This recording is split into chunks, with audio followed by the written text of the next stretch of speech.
Siapa yang konsisten menyimpan 1 gram emas sebulan tahun lepas sejak Januari 2025, masuk bulan Januari 2026, tuan-puan patut sudah ada 12 gram dalam tabungan.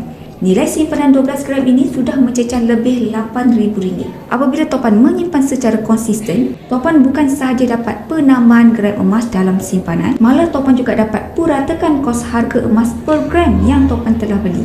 Katakan tuan-puan buat belian emas 1 gram secara konsisten pada bulan Januari hingga Disember, dengan harga emas berubah setiap bulan, secara total kos belian emas selama 12 bulan adalah sekitar RM6,018. Bila kita bahagikan dengan 12, tuan-puan akan dapat RM501. Bermakna kos purata belian emas anda adalah pada harga RM500 per gram, lebih rendah dari harga jualan semasa iaitu RM705 per gram. Walaupun harga emas berubah setiap hari, tetapi tuan-puan sebenarnya tidak rugi apabila menabung secara konsisten. Dan seperti yang kita tahu, harga emas naik secara purata sekitar 10% setahun. Bermakna kenaikan harga emas hanyalah persoalan masa sahaja. Dengan akaun emas cap atau Gold Accumulation Program, tuan-puan boleh sahaja menabung secara konsisten mengikut bajet simpanan tuan-puan. Simpanan ini tiada komitmen, tetapi siapa yang konsisten menyimpan, anda akan dapat rasa hasil simpanan dengan lebih cepat. Bagi yang ingin memulakan simpanan emas bersama di Public Gold, anda boleh klik di bio saya atau hubungi saya. InsyaAllah saya akan bantu guide sebaiknya.